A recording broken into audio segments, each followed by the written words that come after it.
திருச்சிற்றம்பலம். தென்னாடுடைய சிவனே போற்றி, எந்நாட்டவர்க்கும் இறைவா போற்றி. ஏகம்பத்துரையந்தாய் போற்றி, பாகம் பெண்ணொரு ஆனாய் போற்றி. அண்ணாமலையமர்ந்த அண்ணா போற்றி, கண்ணாரமுதக் கடலே போற்றி. காவாய் கனகத்திரளே போற்றி, கைலை மலையானே போற்றி போற்றி. நமச்சிவாய வாழ்க, நாதன் தாள் வாழ்க. அன்பர்களுக்கு வணக்கம். நீங்கள் கேட்டுக்கொண்டிருப்பதும் பார்த்துக் கொண்டிருப்பதும் சிவநெறியே சீரான வாழ்வு தரும் என்கிற டெலகிராம் சேனல் மூலம் ஒவ்வொரு நாளும் இரவு 10 மணிக்கு தெய்வ சேக்கிழார் பெருமானவர்களுடைய பெரிய புராணத்தை சிந்தித்து வருகிறோம். அந்த வகையில இன்றைக்கு ஒரு மாற்று நிகழ்ச்சியாக மகா சிவராத்திரியை முன்னிட்டு நம்முடைய நிகழ்வு நடத்தக்கூடிய ஐயா அவர்களும் வெளியே வேள்விக்கு சென்றிருப்பதால் அன்பர் பெருமக்கள் சிவராத்திரியை முன்னிட்டு தம் கோவிலுக்கு சென்றிருப்பதாலும் ஒரு மாற்று தலைப்பின் கீழே இந்த நிகழ்ச்சி நடத்துவதற்காக சேலம் மாவட்டம் ஆத்தூரில் வசிக்கக்கூடிய அம்மா சித்ரா அம்மை அவர்களுடைய தலைமையிலே சைவம் தழைக்க செய்த பெண்கள் என்கிற தலைப்பின் கீழே உரையாற்றுமாறு காலையிலே நாம் இந்த தலைப்பிட்டிருந்தோம். அம்மா அவர்களும் அதற்கேற்ற இசைவு தெரிவித்திருந்தார்கள். அந்த வகையில் இன்றைய நிகழ்ச்சி நடத்த போவதும் அம்மா அவர்கள் தான். அவர்களையும் வருகின்ற வரவேற்று இன்று 8/3/2024 வெள்ளிக்கிழமை உலக மகளிர் தினம், அதையும் மையமாக வைத்து இந்த தலைப்பு வைக்கப்பட்டிருக்கிறது. மகா சிவராத்திரியும் இணைந்து வந்திருப்பதனாலே இந்த நிகழ்வு ஒரு மாற்று நிகழ்வாக நடைபெறுகிறது. திருச்சிற்றம்பலம், தில்லையம்பலம். எப்பொழுதும் போல 10 மணிக்கு நிகழ்ச்சியை துவங்குவதற்கு முன்பதாக 9:50 திருத்தொண்ட தொகை என்று சொல்லக்கூடிய தில்லைவாழ் அந்தனர்தம் அடியார்க்கும் அடியன் என்கிற சுந்தரமூர்த்தி நாயனாருடைய திருப்பாடலை பாடி நிகழ்ச்சியை துவங்குவதை ஒரு முறையாக வைத்திருக்கிறோம். அந்த வகையில் இன்றைக்கும் நான் திருத்தொண்ட தொகை. ஐயா முனுசாமி ஐயா, முதல் பாட்டு படிங்க.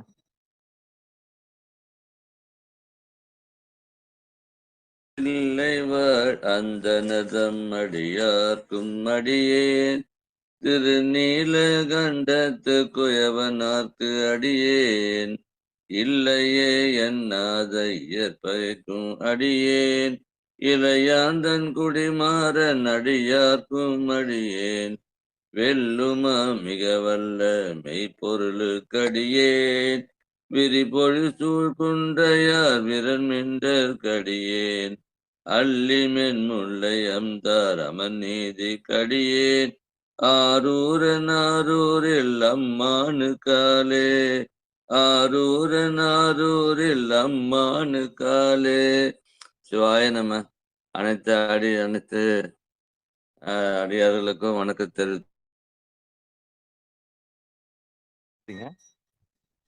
ஆமா, நீங்க வழி எடுத்துங்கம்மா.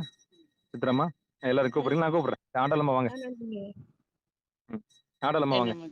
வந்துட்டேயா. சிவாய நம்ம திருச்சிற்றம்பலம். ஏழை மலிந்த வேல் நம்பி எரிபத்தற்கடியேன், ஏனாதிநாதன் தன் அடியார்க்கும் அடியேன், கலை மலிந்த சீர் நம்பி கண்ணப்பற்கடியேன், கடவுரில் கலையந்தன் அடியார்க்கும் அடியேன், மலை மலிந்த தோள் வள்ளல் மானாக்கஞ்சாரன் எஞ்சாத வாட்டாய நடியார்க்கும் அடியேன், அலைமலிந்த புனல் மங்கை ஆணாயற்கடியேன், ஆரூரில் அம்மானு காளே, ஆரூரில் அம்மானு காளே. சிவாய நம்ம திருச்சிற்றம்பலையா. நன்றிம்மா. ஆமா, பரமேஸ்வரியம்மா வரீங்களா? சிவாய நம ஐயா. மும்மையாண்ட முனி மூர்த்திக்கும் அடியேன், முருகனுக்கும் ஒரு திற பசுபதிக்கும் அடியேன், செம்மையே திருநாளை போவார்க்கும் அடியேன், திருக்குறிப்பு தொண்டர்தம் அடியார்க்கும் அடியேன், மெய்மையே திருமேனி வழிபடா நிற்க வெகுண்டெழுந்த தாதை தாள் மழுவினால் எறிந்த அம்மையான் அடி சண்டி பெருமானுக்கு அடியேன், ஆரூரனாரூரில் அம்மானுக்கு ஆளே, அம்மையான் அடி சண்டி பெருமானுக்கு அடியேன். ஆரூரனாரூரில் அம்மானுக்கு ஆளே. திருச்சிற்றம்பலம். நன்றி ஐயா. சித்திரம்மா பாடுங்க. திருச்சிற்றம்பலம். திருநின்ற செம்மையே செம்மையா கொண்ட திருநாவுக்கரையன் தன் அடியார்க்கும் அடியேன். பெருநம்பி குலச்சிறை தன் அடியார்க்கும் அடியேன். பெருமிழலை குறும்பர்க்கும் பேயார்க்கும் அடியேன். ஒரு நம்பி அப்பூதி அடியார்க்கும் அடியேன்.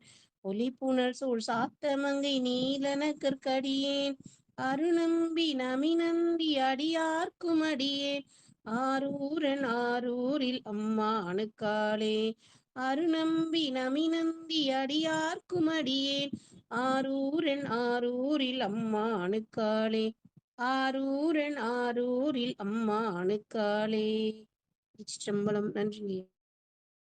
வாங்க வேலர் செம்மா வாங்க.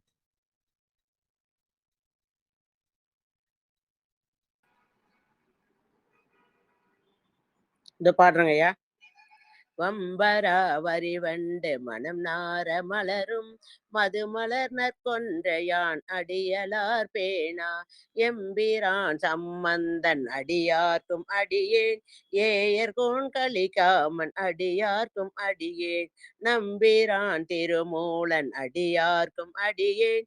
நாட்டமிகு தண்டிக்கும் மூர்கர்க்கும் அடியேன்.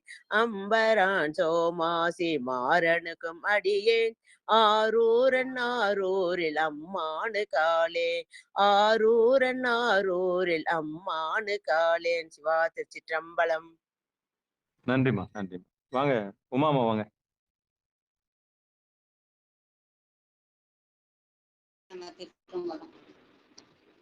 வார்கொண்ட வனமுலையால் உமைபங்கன் கடலே. மறவாத கல்லெறித்த சாக்கியர்க்கும் அடியேன். சீர்கொண்ட புகழ்வல்ல சிறப்புலிக்கும் அடியேன். செங்காட்ட குடிமேய சிறு தொண்டர்க்கடியேன்.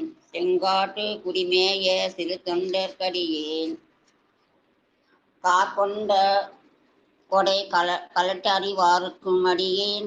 கடல்காளி கணநாதன் அடியார்க்கும் அடியேன். ஆர்கொண்ட வேல்கூட்டன் கலந்தை கோன் அடியேன். ஆரூரன் ஆரூரில் அம்மானுக்காளே. சிவாய் நம. திருச்சிற்றம்பலம். நன்றிம்மா. சிவாய நம. திருச்சிற்றம்பலம். வாங்க முனுசாமி ஐயா வாங்க.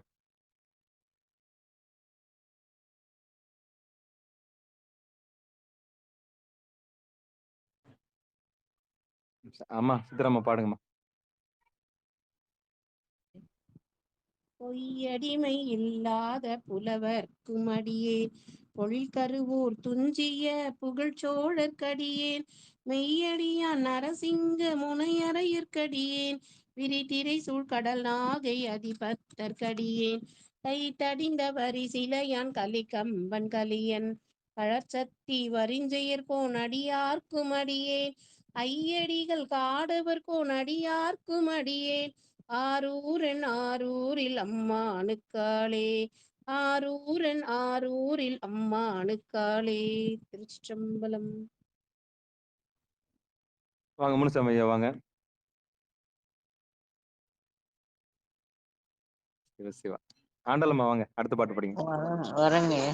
கரை கண்டன் கழலடியே காப்பு கொண்டிருந்த கனம்புள்ள நம்பிக்கும் காரிக்கும் அடியேன். நிறை கொண்ட சிந்தையால் நெல்வேலி வென்ற நின்ற சீர் நெடுமாறன் அடியார்க்கும் அடியேன். துறை கொண்ட செம்பவளம் இருளகற்றும் ஜோதி தொல்மயிலை வாயிலான் அடியார்க்கும் அடியேன். அரை கொண்ட வேல் நம்பி முனையடுவார்க்கடியேன். ஆரூரன் ஆரூரில் அம்மானுக்காளே. ஆரூரன் ஆரூரில் அம்மானுக்காளே. சிவாய நமயா. திருச்சிற்றம்பலம். நன்றிம்மா நன்றி. ஆனந்தலட்சுமி வாங்க. சிவாய நம. திருச்சிற்றம்பலம். தில்லையம்பலம். திருச்சிற்றம்பலம். நன்றி ஐயா. அகில் சூழ்ந்த உலகெல்லாம் காக்கின்ற பெருமான் காடவர்கோன் கழற் சிங்கன் அடியார்க்கும் அடியேன் மடல் சூழ்ந்த தார் நம்பி இடங்கழிக்கும் தஞ்சை மன்னவனாம் செருத்துணைதன் அடியார்க்கும் அடியேன் புடை சூழ்ந்த புலி அதல் மேல் அறவாட ஆடி பொன்னடிக்கே மனம் வைத்த புகழ் துணைக்கும் அடியேன் அடல் சூழ்ந்த வேல் நம்பி கோட்புலிக்கும் அடியேன் ஆரூரன் ஆரூரில் அம்மானு காலே அடல் சூழ்ந்த வேல் நம்பி கோட்புலிக்கும் அடியேன் ஆரூரன் ஆரூரில் அம்மானு காலே. திருச்சிற்றம்பலம். சிவாய நம. வாங்க ரவிச்சந்திரன் ஐயா வாங்க. சிவாயனம்.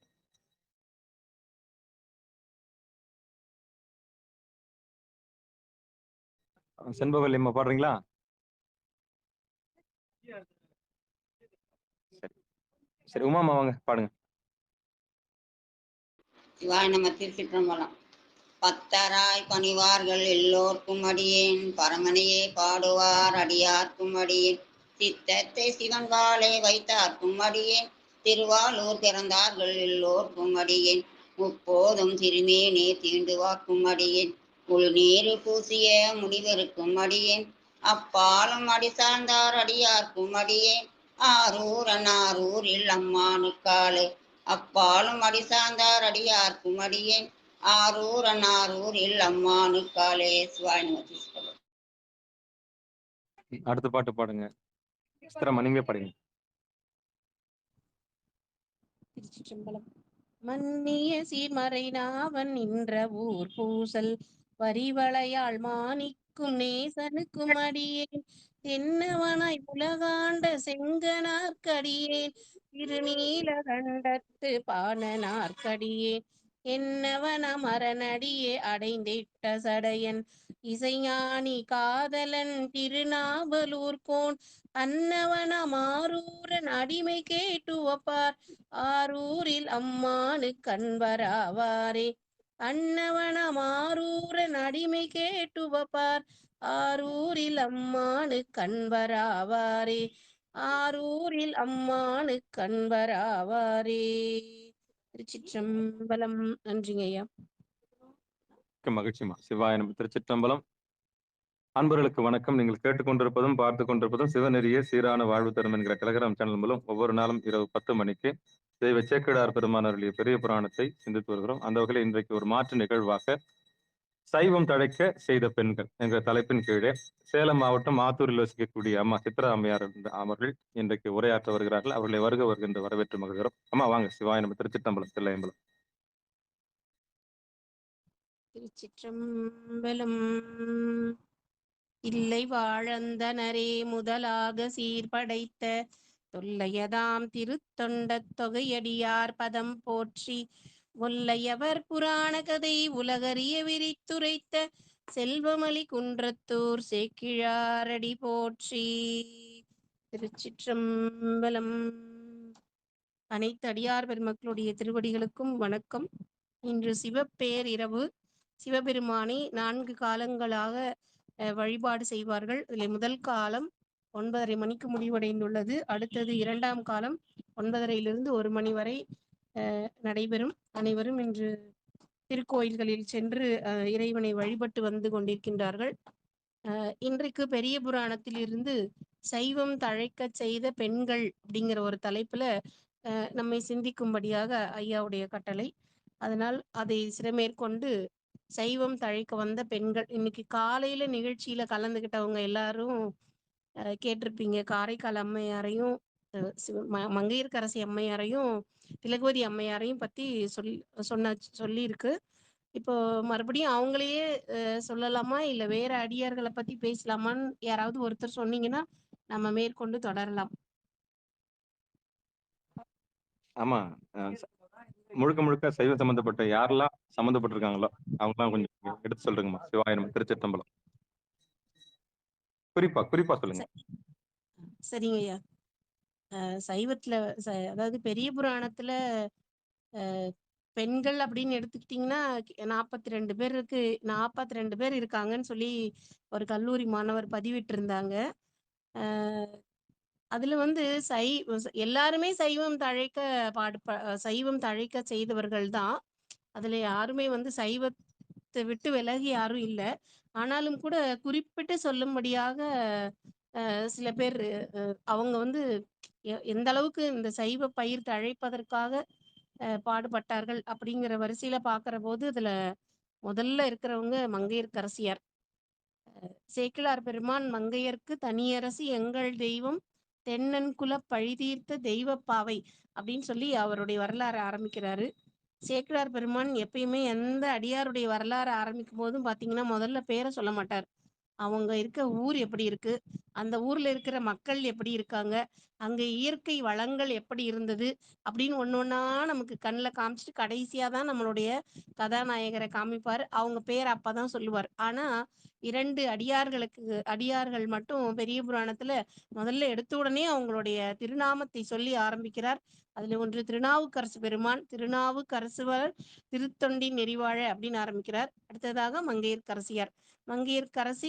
மங்கையர்க்கு தனியரசி எங்கள் தெய்வம் அப்படின்னு சொல்லி அவங்க நாமத்தை சொல்லி ஆரம்பிக்கின்றார். அப்படி வாழ்ந்தவர்கள் தான் மங்கையர்க்கரசி நாயனார். இவர் பழையாறை என்ற தலத்திலே மணிமுடி சோழ மன்னனுடைய மகளாக பிறந்தவர். அங்கே சிறு வயது முதலே சோழ நாட்டுல எல்லா திருமண பக்கமெல்லாம் சிவபெருமானுடைய கோயில்கள் இருக்கும். அங்கே சென்று பழையாறை வடதளி, பழையாறை மேல்தளி, பழையாறை கீழ்த்தளி அப்படின்னு சொல்லி அங்கே 4 சிவாலயங்கள் அந்த பழையாறையிலேயே இருந்திருக்கின்றது. அந்த 4 சிவாலயங்களுக்கும் இவர்கள் சென்று வழிபாடு செய்து கொண்டிருந்திருக்கின்றார்கள். இவங்களை வந்து பாண்டிய மன்னன் நெடுமாற பாண்டியன் அப்படிங்கிற பாண்டிய மன்னனுக்கு திருமணம் செய்து கொடுக்கிறாங்க. அந்த பாண்டியர்களும் சைவத்துல நின்றவர்கள் தான். ஆனால் அந்த இப்ப இந்த நெடுமாற பாண்டியருடைய ஆட்சி காலத்துல எப்படி இருக்கு அப்படின்னா, சமணர்களுடைய ஆதிக்கம் மேலோங்கி இருக்கு. அவங்க எல்லாம் வந்து அந்த மன்னனை வந்து அவர் சொல்றபடி ஆட்டி வைக்கிறாங்க. அதாவது சைவத்தை வந்து சிவன் கோயில்களுக்கு யாரும் போகக்கூடாது, யாரும் வழிபாடு செய்யக்கூடாது, ஏன் நெத்தியில திருநீர் பூசக்கூடாது. திருநீர் பூசினவங்களை பார்த்துட்டா அவங்களுக்கு வந்து தீட்டாயிடுமா. அதனால அது என்ன சொல்லுவாங்கன்னா கண்டு முட்டு அப்படின்னு சொல்லுவாங்க. சிவசிவன்னு சொன்னாலோ இல்ல வந்து சிவாய நமன்னு சொன்னாலோ இல்ல சிவபெருமான் பேரை சொன்னாலோ அவருடைய அடியார்கள் பேரை சொன்னாலோ அவங்களுக்கு அந்த காதலை கேட்டதுனால அந்த காதுக்கு தீட்டு வந்துருமா. அதனால அதை கேட்டு முட்டு அப்படின்னு சொல்லுவாங்க. இப்படி மன்னனே வந்து அந்த மாதிரி திருநீரை பார்த்தா கண்டு முட்டு அப்படின்னும், அடியார்களையும் கோயில்களையும் பார்த்தாக்கா கேட்டு முட்டணும், அதை பத்தி கேள்விப்பட்டா கேட்டு முட்டணும் அப்படின்னு சொல்லுகின்ற நிலைமை அந்த நாட்டிலே நிலவுகின்றது. மங்கையர்க்கரசியார் பார்க்கிறார், தான் பிறந்து வளர்ந்த சோழ நாட்டில் எப்படி சைவம் தழைத்தோங்கி இருக்கின்றது. ஆனால் இங்கே வந்து பரசமயமான சமண சமயம் சார்ந்து இந்த மன்னனும் சமண சமயத்தை சார்ந்து மக்களையும் தவறான வழியில நடத்திட்டு இருக்காரே, இதை வந்து நாம மாத்தணும், இது சைவ சமயத்துக்கு எல்லாரையும் கொண்டு வரணும் அப்படின்னு நினைக்கிறாங்க. அதே சமயம் அந்த மன்னர்கிட்ட வந்து அவங்க மறுத்து பேசல. எப்பயும் அவருக்கு எதிராகவோ இல்லது வந்து அவர் சொன்னது எதையும் இவங்க கேட்காமலோ அப்படியெல்லாம் இல்ல. அவருடைய வழியிலேயே போறாங்க. எப்படின்னா அவருக்கு திருநீர் வந்து நெத்தியில அணியறது பிடிக்காது, பார்த்தா கண்டு முட்டுன்னு சொல்லுவாரு. அதனால என்ன பண்றாங்க இவங்க, திருநீரை வந்து சந்தனத்தோடு குழைத்து தன்னுடைய மார்பிலை பூசிக்கொள்கிறார்கள். அதுக்கு மேல பாண்டிய நாடு முத்துடைத்து அப்படின்னு சொல்லுவாங்க, முத்தாரங்களை அதன் மேல் அணிந்து கொள்கிறார்கள். அப்படிதான் அவங்க இருக்காங்க. அப்போ மன்னனுக்கு வந்து தெரியாது இவங்க திருநீர் பூசியிருக்காங்க அப்படிங்கிறதே தெரியாது. அந்த அந்த திருநீற்றை பூச வேண்டும். ஏன்னா திருநீரு அடியார்களுக்கு முதல் அடையாளம் திருநீரு. அந்த திருநீற்றை நாள்தோறும் பூச வேண்டும். அதே சமயம் மன்னனுடைய மனதில் இருக்கக்கூடிய அந்த அவனுடைய கொள்கையை மறுத்த மாதிரி இருக்கக்கூடாது. ஆனா அதே சமயம் அவரை நல்வழிப்படுத்த வேண்டும் அப்படின்னு நினைக்கிறாங்க. அது மாத்திரமல்ல, இவங்க மத்தவங்க எல்லாம் கோயிலுக்கு போறாங்களோ இல்லையே, இவங்க நாள்தோறும் சென்று பணி செய்வார்.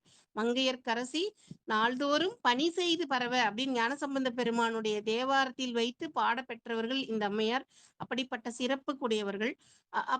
அப்படி வாழ்ந்து அந்த தினம் நாள்தோறும் சென்று பணி செய்தார்கள் அப்படின்னு சொல்றார்.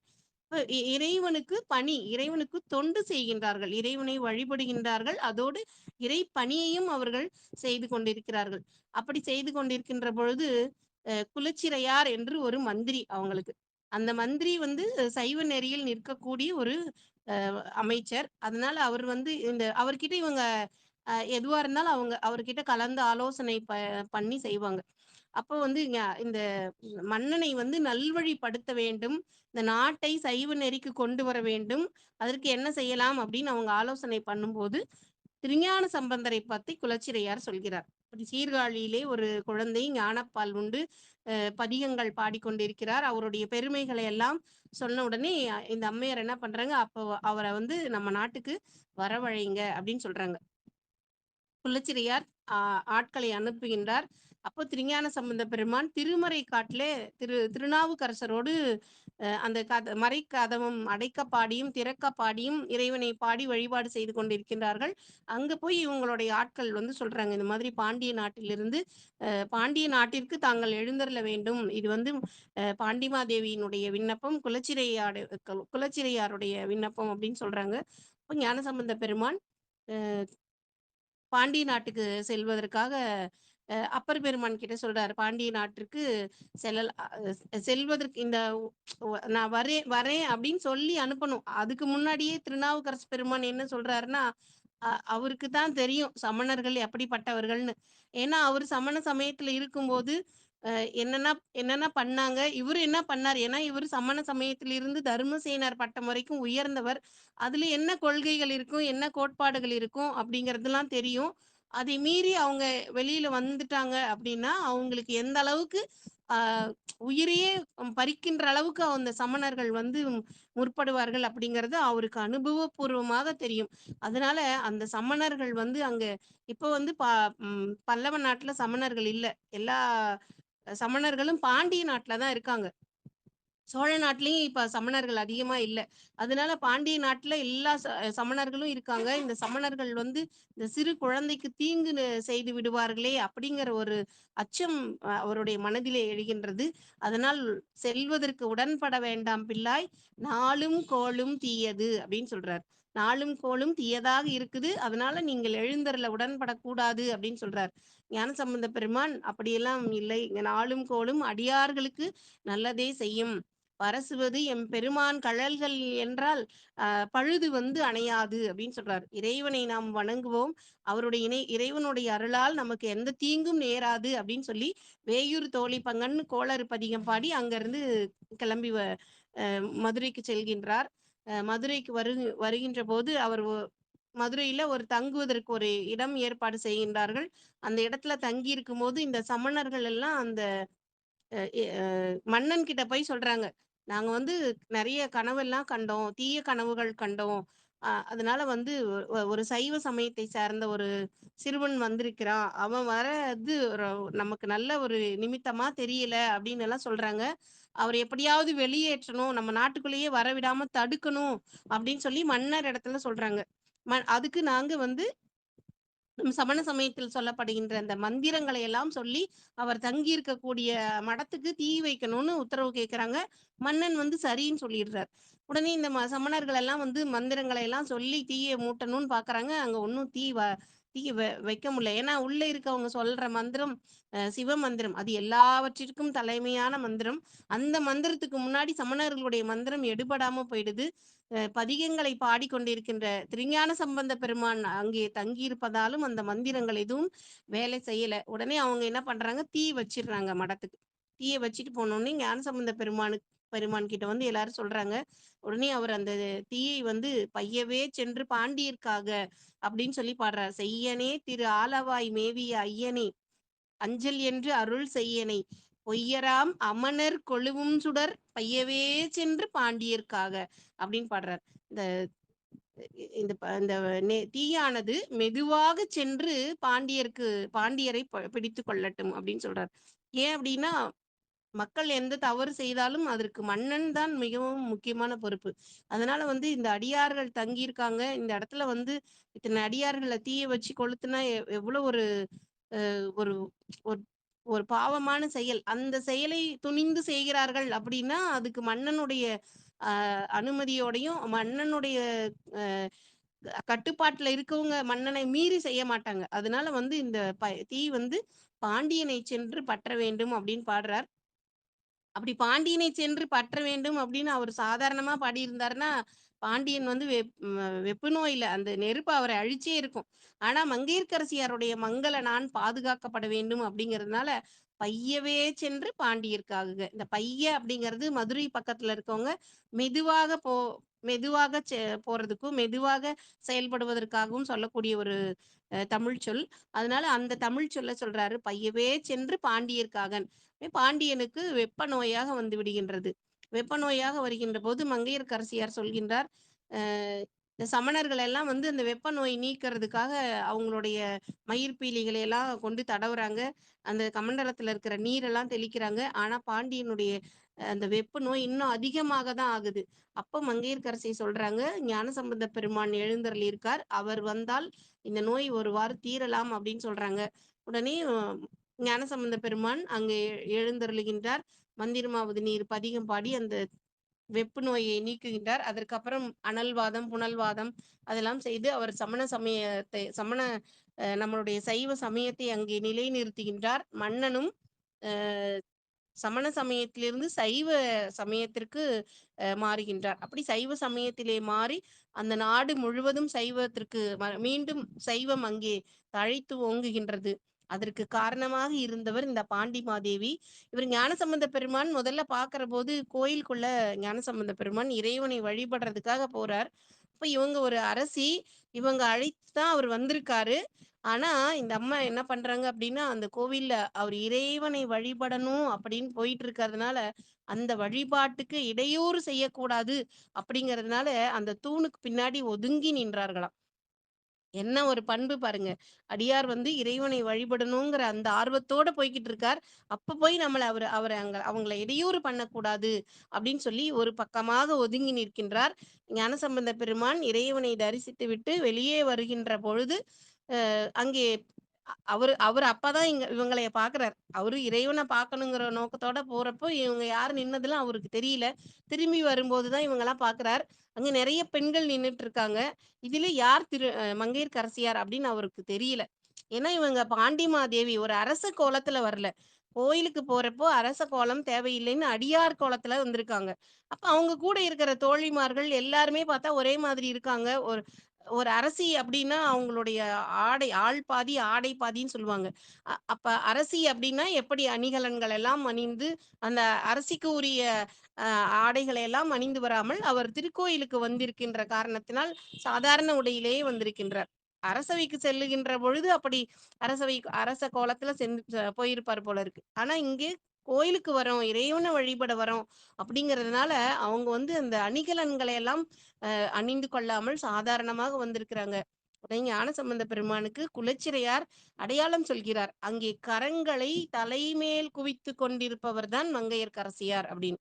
அப்ப கரங்களை அடியார்களை பார்த்தா எப்படி வணங்கணும், கரங்களை தலைக்கு மேல உயர்த்தி வணங்கணும் அப்படிங்கிறது மங்கையர்க்கரசியார் கிட்ட இருந்து நாம தெரிந்து கொள்ள வேண்டிய ஒரு விஷயம். அதே போல தன்னுடைய கணவனார் தவறான வழியில போய்கிட்டு இருக்கார் அப்படின்னா அவரை எப்படி ஒரு பக்குவமாக அவருடைய மனமும் நோகாதவாறு அவரை வந்து நல்ல நெறிக்கு கொண்டு வர வேண்டும் அப்படிங்கறது மங்கையர்க்கரசியார் கிட்ட இருந்து ஒவ்வொரு பெண்களும் தெரிந்து கொள்ள வேண்டிய விஷயம்.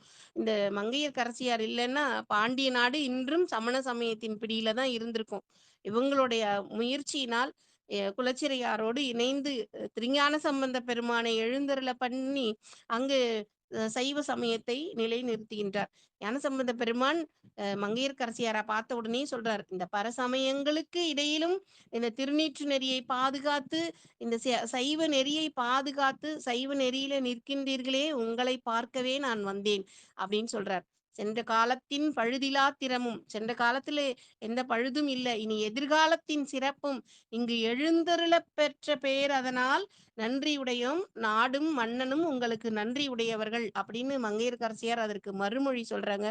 எவ்வளவு ஒரு அன்பு, எவ்வளவு ஒரு இது பாருங்க. சென்ற காலத்தில் பழுது இல்லை ஏற்கனவே. ஏன்னா சமண சமயத்தை மன்னன் சார்ந்தது அவனுடைய வினை காரணமாக.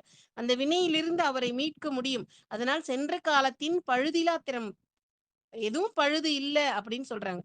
அப்ப இனி எதிர்காலத்தின் சிறப்பு, இனி எதிர்காலம் எப்படி சிறப்பாக இருக்க போகின்றது, இதற்கு எல்லாம் காரணம் தாங்கள் எழுந்தருள பெற்ற பெரும் பேரு, அதனால் இன்று பிறந்தனம் அப்படின்னு சொல்றாங்க.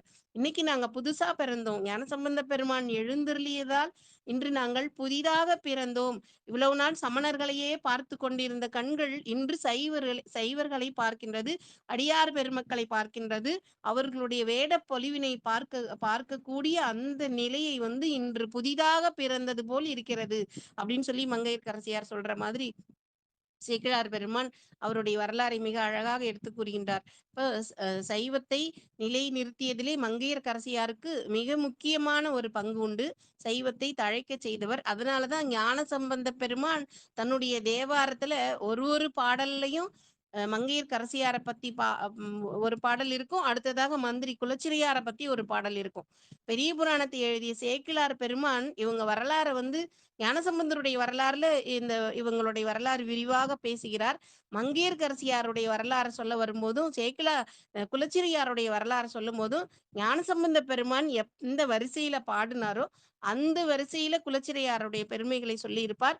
மங்கையர்க்கரசியாருக்கு தனியாக, ஏன்னா ஞானசம்பந்த பெருமானுடைய தேவாரத்திலேயே வைத்து அவர்கள் போற்றப்பட்டு இருக்கிறதுனால அவங்களுடைய வரலாறுல அவங்கள பத்தி விரிவாக சொல்லாம ஞானசம்பந்த பெருமானுடைய வரலாறுல இவங்களுடைய வரலாறை இணைத்து சொல்லியிருக்கின்றார். அப்ப இந்த பெண்களை பத்தி எல்லாம் சொல்ற போது இவங்க பெயரை உச்சரிக்க கூட எனக்கு தகுதி இருக்கின்றதா அப்படின்னு நினைக்கிற சேக்கிழார் பெருமான் அவரு சோழ நாட்டினுடைய முதலமைச்சரா இருந்தவர்.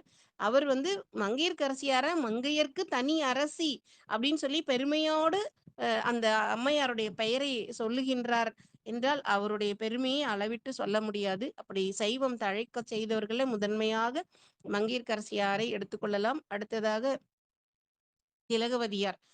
திலகவதியார் திருநாவுக்கரசருடைய தமக்கையார். அவங்களுடைய தாய் தந்தையர் புகழனார் மாதினியார். புகழுக்கு அவர்தான் அடையாளம். அப்படி எதனால் அப்படின்னா அவங்க அந்த ஊர்ல வேளாளர் குடியில கொருக்கையர் குடி அப்படிங்கிற குடியில ஒரு தலை சிறந்தவராக இருந்தார். அப்படி வந்து செல்வத்தினால மாத்திரம் அவரு தலை சிறந்தவரா இருக்கல. அவருடைய செல்வத்தை எல்லாம் என்ன பண்ணார், நிறைய அறச்சாலைகளை நிறுவி எல்லா மக்களுக்கும் அதை வழங்கி வந்தார். அதனால அவர் வந்து முதன்மையானவராக திகழ்ந்தார். அதனால அவருடைய புகழ் நிலை பெற்று இருந்தது. அதனால அவருடைய பெயருக்கு ஏற்ப புகழனார் அப்படின்னு பெயர். அவங்க மனைவி பேரு மாதினியார். இந்த மாது இது போன்ற மாது இனி யார் அப்படின்னு சொல்லி வாரியார் சுவாமிகள் சொல்வார். இது போன்ற ஒரு பெண்ணை இனிமேல் பார்க்க முடியாது, அவ்வளவு இனிமையானவர்கள். பெண்களிலேயே மிகவும் இனிமையானவர் அப்படின்னு ஒரு அர்த்தம். மாது இனியார், ஒரு இனிமையானவர்கள். மாது இனி யார், இவரை போல இனி ஒரு பெண் யார் இருக்க போகிறார்கள் அப்படிங்கிற ஒரு பொருள்லையும் அந்த பெயரை வந்து வாரியார் சுவாமிகள் சொல்வார். அது போல மாதினியார் அப்படிங்கிற அவங்களுடைய மனைவி. இவங்க இருவருக்கும் திலகவதியார் அப்படிங்கிற பெண் முதல்ல பிறக்கிறாங்க. அவங்க பிறந்து சில முறை ஆண்டுகள் சென்றதற்கு பின்னாடி ஒரு ஆண் குழந்தை பிறக்குது. அவருக்கு மருள் நீக்கியார் அப்படின்னு பேர் வைக்கிறாங்க. இந்த திலகவதியாருக்கு ஒரு 12 வயது இருக்கும்போது, அந்த காலத்துல எல்லாம் பெண்களுக்கு 12 வயதிலேயே திருமணம் செய்து வைப்பார்கள். அந்த ஒரு 12 வயது இருக்கும்போது இவருக்கு திருமணம் பேச வருகின்றார்கள். யார் அப்படின்னா கலிப்பகையார் அப்படின்னு சொல்லி ஒருத்தர். அவர் வந்து மகேந்திரவர்ம பல்லவனிடத்துல போர்படை தளபதியாக இருக்கக்கூடியவர். அவருடைய சுற்றத்தார்கள் அவருக்கு பெண் பார்ப்பதற்காக வருகின்றார்கள். இங்கே வந்து திலகவதியார் பிடித்து போய் விடுகின்றது. அதனால அவங்க தாய் தந்தையர்கிட்ட நாங்க எங்க திருமணம் பேசிக்கிறோம் அப்படின்னு சொல்லி பேசுறாங்க. திருமணம் பேசுகின்ற பொழுது குலம் பேசி குணம் பேசி பேசினார்கள் அப்படின்னு சேக்கிழார் பெருமான் சொல்றாரு. குலம் அப்படிங்கிறது அவங்களுடைய தொழில் மரபு, அந்த தொழில் மரபுக்கு ஏற்ற குலமாக இருக்கின்றதா அப்படிங்கிறதுக்காக குலம் பேசுறாங்க. அதுக்கப்புறம் குணம் பேசுறார். அவருடைய மணமகனுடைய குணம் எப்படி, மணமகளுடைய குணம் எப்படி அப்படின்னு அப்படி பேசியிருக்காங்க. இன்றைக்கு திருமணங்கள் எல்லாம் குணம் பேசுறது இல்ல, குலம் பேசுறது இல்ல, பணம் பேசுறாங்க, பதவி பேசுறாங்க. இன்றைய கட்டத்துல அப்படி இருக்கு. அன்றைய காலகட்டத்துல அந்த மாதிரி குணம் பேசி குலம் பேசி அந்த மணமகனுக்கு இந்த மணமகளை திருமணம் நிச்சயிக்கின்றார்கள். திருமணம் நிச்சயித்து கொஞ்ச நாள்லயே என்ன ஆகுதுன்னா அவங்களுடைய தந்தையார் புகழனார் இறைவனடி சேர்ந்துடுறார். புகழனார் இறைவனடி சேர்ந்த உடனே அந்த மாதினியார், இவரை போன்ற மாதி இனி யார், தனக்கு 2 குழந்தைங்க இருக்கு. ஒரு பையன், ஒரு ஒரு பொண்ணு, ஒரு பையன். பொண்ணுக்கு ஒரு 12 வயசு தான் இருக்கும். பையனுக்கு ஒரு 7 வயசு தான் இருக்கும். அப்படி ஒரு சின்ன குழந்தைங்க இருக்காங்களே, இனி இவங்கள நாம பாதுகாக்கணும் அப்படின்லாம் அவங்க நினைக்கல. கணவனார் போயிட்டார். அவரோடு உடன் போவதுதான் சிறந்தது அப்படின்னு சொல்லி தன்னுடைய குழந்தைங்களையும் நினைக்கல, தன்னுடைய சுற்றத்தார்கள் யாரையும் நினைக்கல. அந்த அம்மா அவரோட போயிட்டாங்க. அப்படி ஒரு அ அந்த கணவன் மேல அவ்வளவு ஒரு அன்பு. அந்த அன்பின் காரணமாக கணவன் உயிர் பிரிந்தவுடனே தானும் உடன் செல்லுதல் முறை அப்படின்னு சொல்லி உடன் போயிட்டாங்க. இந்த பெண்ணும் இந்த குழந்தை இந்த தம்பியார் இருக்காரு, இவங்களோட தம்பியார் மருள்நீக்கியார் 2 பேரும் துடிக்கிறாங்க. அந்த வயசுல எவ்வளவு பெரிய இழப்பு. தாய், தந்தையார் 2 பேரையும் இழக்கிறது எவ்வளவு பெரிய இழப்பு. அப்ப சுற்றத்தார்கள் எல்லாம் அவங்களையே தேறுதல் சொல்லி, கவலைப்படாதீங்க அப்படின்னு சொல்லி அவங்கள கொஞ்சம் அமைதிப்படுத்துகிறார்கள். அப்ப இந்த பெண் வந்து சரி, தன்னை திருமணம் நிச்சயம் செய்தவர் இருக்கிறாரே, அவர் வந்து தன்னை திருமணம் செய்து கொள்வார் அப்படிங்கிற நம்பிக்கையோட இருக்கு. ஆனா அவர் போர் முனையில இறந்து விடுகின்றார். இந்த செய்தி வந்த உடனே இந்த பொண்ணு ஒரு முடிவு எடுக்குது. என்ன அப்படின்னா, என்றைக்கு என்னை வந்து அவருடைய மனைவின்னு சொல்லி தாய் தந்தையர் முடிவு செய்தார்களோ, அவரை தவிர வேற யாரையும் நான் நினைக்க மாட்டேன். அவர் சென்ற இடத்திற்கே நானும் செல்வேன் அப்படின்னு சொல்லி தன்னுடைய உயிரை மாய்த்து கொள்வதற்காக புறப்படுகின்றார். அப்ப அவருடைய திருவடியில போய் மருள் நீக்கியார். அந்த சின்ன குழந்தை அவர் போய் அவங்க அக்கையார் கால்ல விழுந்து, நீங்களும் போயிட்டா எனக்கு யாரு இருக்காங்க? அம்மா, அப்பாவும் இல்ல. நீங்களும் போயிட்டீங்கன்னா, உங்களுக்கு முன்னாடி நான் இறந்து விடுவேன் அப்படின்னு அந்த மருள் நீக்கியார் சொல்றார். அப்போ தம்பியார் உளராக வேண்டும் என வைத்த தயா அப்படின்னு சேக்கிழார் சொல்கிறார். தம்பியார் உயிரோட இருக்கணும். அவர் நன்றாக இருக்க வேண்டும் அப்படிங்கிற ஒரு கருணை. அந்த கருணையின் காரணமாக பொன்மணி நூல் தாங்காது அருள் நூல் தாங்கினார் அப்படின்னு சேக்கிழார் சொல்றார். பொன்னான அணிகலன்களை எல்லாம் அவர் அணிந்து கொள்ளவில்லை. ஊருக்கே பெரிய தலைவர் அவங்க அப்பா. அந்த அந்த செல்வ செழிப்பை கொண்டு அவர் நிறைய அணிகலன்களை அணிந்திருக்க முடியும். ஆனா அவங்க அதெல்லாம் அணியலையா. அந்த அருள் அப்படிங்கிற நூல், அருள் கருணை அப்படிங்கிற நூலை தாங்கி அவர் ஒரு தபோதினியாக ஒரு தவம் புரிகின்ற வாழ்க்கையை வாழ்கின்றார். அந்த ஊர்ல இருந்து பக்கத்துல இருக்கக்கூடிய திருவாமூர் அப்படிங்கிற ஊர் அவங்க வாழ்ந்த ஊர். அந்த திருவாமூர்ல இருந்து பக்கத்துல திருவதிகை அப்படிங்கிற ஊருக்கு சென்று விடுகிறார். அங்கே சென்று இறைவனுக்கு புலர்வதன் முன் அலகிட்டு மெழுகுமிட்டு பூமாலை புனைந்தேத்தி புகழ்ந்து பாடி அப்படின்னு அப்பர் பெருமான் தேவாரத்துல பாடுவார். அது போல புலர்வதன் முன் அலகிட்டு மெழுகிட்டு பூமாலைகளை எல்லாம் தொடுத்து வைத்து நந்தவனங்கள் அமைத்து நந்தவனங்களை பாதுகாத்து அங்கிருந்து பூமாலைகளை பறித்து வந்து தொடுத்து கொடுத்து இறைவனை பாடி புகழ்ந்து பாடி தொண்டு செய்து கொண்டிருக்கின்றார். இப்ப இந்த மருள் நீக்கியார் பாக்குறார், அம்மா அப்பா போயிட்டாங்க, அக்காவோ இப்படி இருக்காங்க, வழிபாடு கோயில்ல போய் வழிபாடு செய்து கொண்டிருக்கிறார்கள். என்ன வாழ்க்கை இது, நிறைய தர்மசாலைகள் வைத்து அவங்க அப்பா மாதிரி இவரும் நிறைய அந்த தர்மங்கள் எல்லாம் செய்து கொண்டிருக்கின்றார். ஆனா எதுலையுமே அவருடைய மனம் வந்து அமைதி வரவில்லை. அதனால வந்து எது உண்மையான பொருள், நிலைத்த பொருள் எது அப்படின்னு சொல்லி தத்துவ ஆராய்ச்சிகளில் ஈடுபடுகின்றார். அப்படி தத்துவ ஆராய்ச்சிகளில் ஈடுபடுகின்ற பொழுது நம்பர் அருளாமையினால் சமன் சேர்ந்தார் அப்படின்னு சேக்கிழார் சொல்றார். இறைவன் வந்து அருள் செய்யல, இறைவன் அவன் அருளாலே அவன் தாழ் வணங்கி. இறைவனை வந்து நம்ம வணங்குறது கூட அவனுடைய அருள் இருக்கணும். அப்படி அவருடைய அருள் இல்லைன்னா நம்ம இறைவனை வணங்கவே முடியாது. இறைவனை வணங்குவதோ அடியார்களோடு கூட்டத்தோடு இணங்கி இருப்பதோ முடியவே முடியாது. இறைவனுடைய அருள் இருந்தா மட்டும்தான் அடியார் கூட்டத்திலும் இருக்க முடியும், இறைவனையும் வணங்க முடியும். அதனால இந்த இறைவன் அருளவில்லை. யாருக்குன்னா திலகவதியாருக்கு அருள் செய்யறாரு, அவங்க வந்து தொண்டு செய்து கொண்டிருக்கிறார்கள். ஆனால் திருநாவுக்கரசருக்கு அருள் செய்யவில்லை. நம்பர் அருளாமையினால் அவர் சமண சமயத்திலே சேர்ந்து விடுகின்றார். தம்பி இப்படி சமண சமயத்துல சேர்ந்துட்டாரே, சைவ சமயத்திற்கு வர வேண்டும் அப்படின்னு சொல்லி நாள்தோறும் திலகவதியார் சுவாமி கிட்ட விண்ணப்பம் வைக்கிறாங்க. என்னுடைய தம்பியை வந்து சமண குழியிலிருந்து எடுத்து ஆள வேண்டும் பெருமானி அப்படின்னு சொல்லி 1 நாள் 2 நாள் இல்ல, பல ஆண்டுகள், கிட்டத்தட்ட அவரு சமண சமயத்துல போய் தர்மசேனர் அப்படின்னு உயர்ந்த பட்டம் பெறுகின்ற வரைக்கும் அப்படி உயர்ந்த ஒரு இதுல இருக்கார் போய். ஆனா இங்கே அம்மையார் சைவ சமயத்துல இருந்துட்டு திருநீர் பூசிட்டு இருக்காரு. அவரு போய் சமணர்களோட சேர்ந்துக்கிட்டு அமணர் அப்படிங்கிறது தான் சமணர். அவங்க உடைய கூட உடுத்த மாட்டாங்க. பாய் எடுத்து உடுத்திக்கிட்டு குளிக்காம அந்த நெறிதான் ரொம்ப உயர்ந்த நெறி மாதிரி போய்கிட்டு இருக்காரே அப்படின்னு சொல்லி ரொம்ப வருத்தப்படுறாங்க. எப்படியாவது தம்பியை வந்து சமணத்துல இருந்து சைவத்துக்கு கொண்டு வரணும்னு பெருமான் கிட்ட விண்ணப்பம் வைக்கிறாங்க. இறைவனும் அவருடைய விண்ணப்பத்திற்கு செவி சாய்த்து, கவலைப்பட வேண்டாம், அவன் முன்னமே என்னை அடைய தவம் செய்திருக்கின்றான், அதனால வந்து அவரை நான் சூளை நோய் கொடுத்து அவரை ஆட்கொள்வேன் அப்படின்னு சூளை நோய் கொடுக்கிறார். சூளை நோய் அப்படிங்கிறது வயிற்று வலி, கடுமையான வயிற்று வலி. அந்த கடுமையான வயிற்று வலி வந்த உடனே அந்த சமணர்கள் எல்லாம் அவங்க மந்திரம் எல்லாம் சொல்றாங்க, மயில் பீலியை போட்டு தடவுறாங்க, அந்த குண்டிகையில இருக்க தண்ணியை ஊத்துறாங்க. ஆனா வலி அதிகமா தான் ஆச்சே தவிர கொஞ்சம் கூட குறையவே இல்லை. உடனே அவர் என்ன பண்றாரு, அப்பதான் அவருக்கு தன்னுடைய தமக்கையாரோட நினைவு வருகின்றது. தமக்கையாருக்கு முதல்ல ஆள் அனுப்பி சொல்றார், இந்த மாதிரி வயிற்று வலியால துடிக்கிறார் அப்படின்னு. இவங்க வந்து சமணர்கள் இருக்கிற அந்த பாழிக்கு நான் வரமாட்டேன், அவரை இங்க வர சொல்லுங்க அப்படின்னு சொல்லிடுறாங்க. அதனால வந்து அந்த வந்தவர் வந்து போய் சொல்றாரு, தகவல் சொல்றாரு. உடனே அவரோட அவருக்கு சமையல் செய்யறதுக்காக ஒரு ஆள் வச்சிட்டு இருக்காரு மருள் நீக்கியார். அவரோட புறப்பட்டு அந்த பாயெல்லாம் எடுத்து போட்டுட்டு ஒரு வெள்ளை வேஷ்டி எடுத்து கட்டிட்டு இரவோடு இரவாக அங்கிருந்து வந்துடுறார். வந்து தமக்கையாருடைய திருவடியில விழுந்து வணங்குறார். அப்போ உடனே திலகவதியார் என்ன பண்றாங்க, அவருக்கு திருநீர் கொடுக்குறாங்க. இப்ப சமண சமயத்துல இருந்து சைவ சமயத்துக்கு வந்துட்டோம், அதுக்காக என்ன பண்ணணும், என்ன அடையாளம்? திருநீர் பூசினாலே சைவ சமயம். அப்போ அதனால இந்த திருவாளன் திருநீரு திலகவதியார் அளிப்ப பெருவாழ்வு வந்ததென அதை வாங்கி அணிந்து கொண்டார் திருநாவுக்கரசு பெருமான்.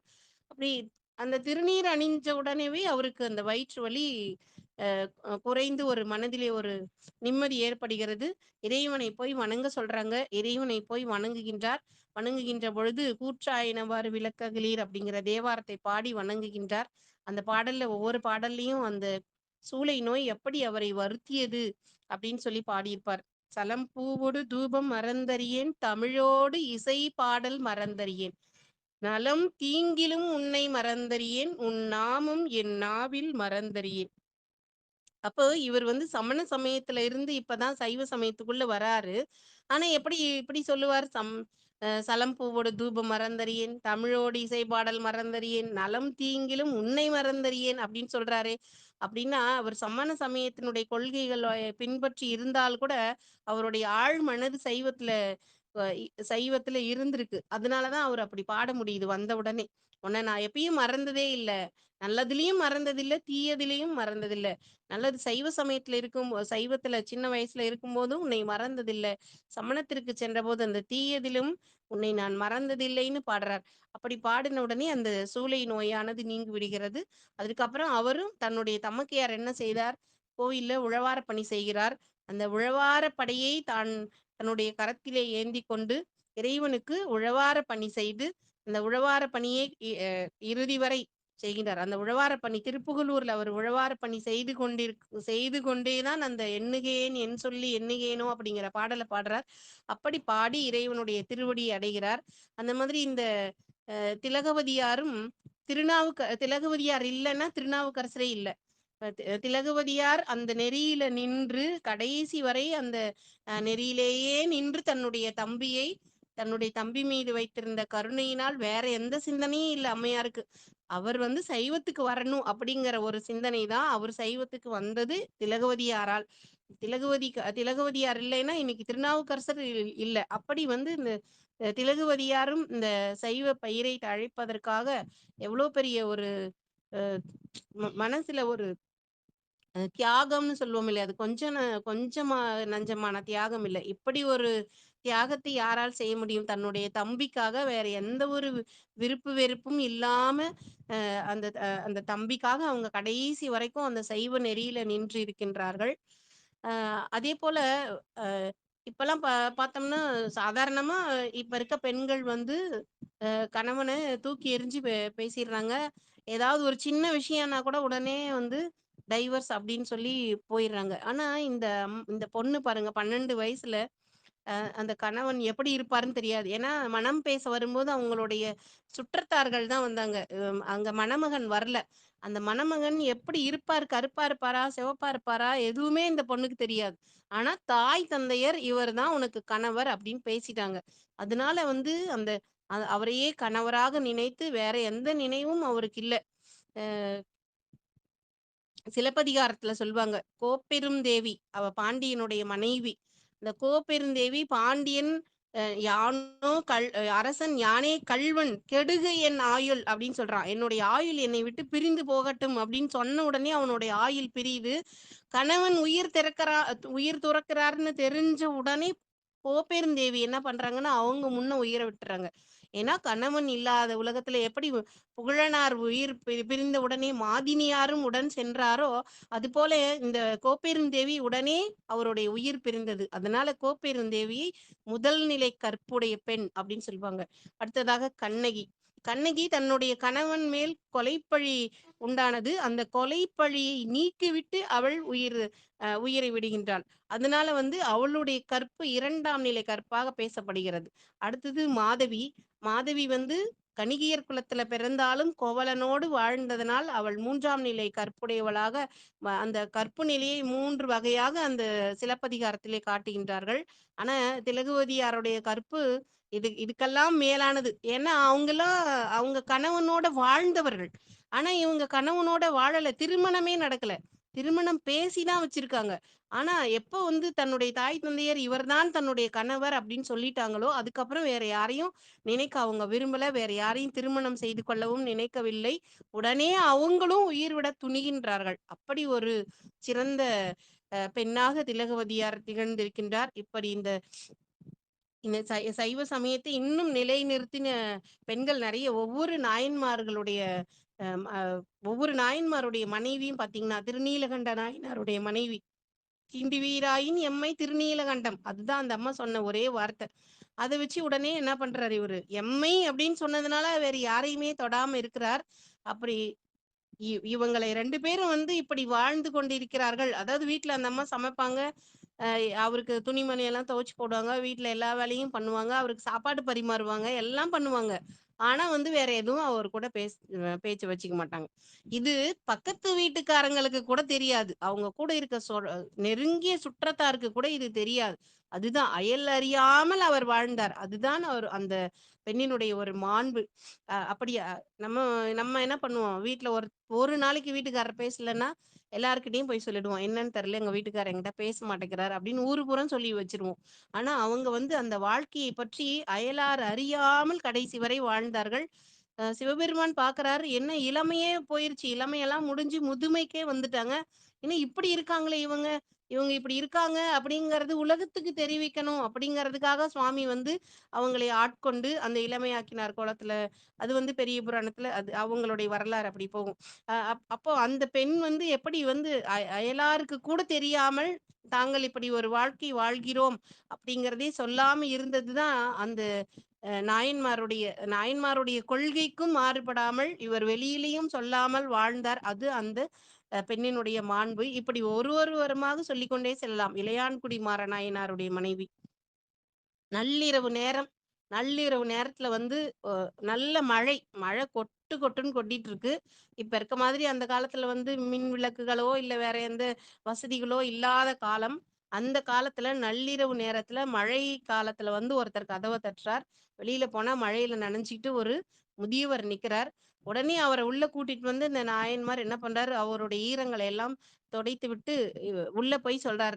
அங்க பல நாள் பட்டினி, அவங்களுக்கு சாப்பாடு இல்ல. ஏன்னா வர அவர் எப்படி இருந்தவங்க, குபேரன் குபேரன் மாதிரி குபேரனுக்கு நிகராக வாழ்ந்தவர் அந்த இளையான்குடி மாறன். ஆனா அவருடைய செல்வங்களை எல்லாம் எதற்கு பயன்படுத்துகிறார் அப்படின்னா, அடியார்களுக்கு அமுது படைப்பதிலே. கொண்டு வந்து மனை புகுந்து குலாவு பாதம் விலக்கியே மண்டு காதலின் ஆதனத்திடை வைத்து அருச்சனை செய்தபின் உண்டி 4 விதத்தில் 6 சுவைத்திரத்தினில் ஒப்பிலா அண்டர் நாயகர் அமுது செய்ய அளித்துள்ளார். அப்போ 4 வகையான உணவு, அறுசுவையான உணவை தினந்தோறும் வருகின்ற அடியார்களுக்கெல்லாம் போடுறார். இவர் வந்து என்ன செல்வ செழிப்போட இருக்கும்போது போடுறது ஒரு பெரிய விஷயமா? அவருக்கு வறுமை வந்தா தானே தெரியும் அப்படின்னு யாரும் சொல்லிடக்கூடாது. அப்படி வறுமை வந்தாலும் இவர் செய்வார் அப்படிங்கிறத உலகத்துக்கு உணர்த்தணும் அப்படின்னு சொல்லி சுவாமி என்ன பண்றாருன்னா, அவருக்கு வறுமை வரணும் அப்படிங்கிறதுக்கு அருள் செய்றார். அதாவது வறுமை பதம் வர உண்ணினார் தில்லை மன்னினார் அப்படின்னு சேக்கிலார் சொல்றார். அவருக்கு வறுமை பதம் வந்து சேரும்படி பெருமான் நினைத்திருக்கிறார். அதனால அவருக்கு வறுமை பதம் வந்து விடுகிறது. வறுமைன்னா வறுமை ஒரு ஒரு வாரமா அவங்க சாப்பிடல 2 பேரும். தண்ணி தான் குடிச்சுக்கிட்டு இருக்காங்க. அந்த நேரத்துல ஒரு அடியார் வரார், கதவு தட்டுறார். இவர் போய் பார்த்துட்டு உள்ள போய் அந்த அம்மாகிட்ட சொல்றாரு, "அ நமக்கு இங்க ஏற்கனவே உணவு எதுவும் இல்ல. உணவு செய்வதற்கான பொருள்களும் இல்ல. அது எனக்கு நல்லா தெரியும். இருந்தாலும் இந்த அடியார் ரொம்ப பசியோட வந்திருக்கின்றார். இவருடைய பசியை தீர்ப்பதற்கு என்ன வழி என்று சொல். அணங்கே அப்படின்னு சொல்றாரு. அணங்கேன்னா தெய்வ பெண்ணேன்னு அர்த்தம். மனைவிய பார்த்து தெய்வமே இல்லைன்னு சொல்லிடாத. இப்ப நம்ம பொதுவா சொல்றோம் இல்லைங்களா? தெய்வமே உன்னதான் நம்பியிருக்கேன்.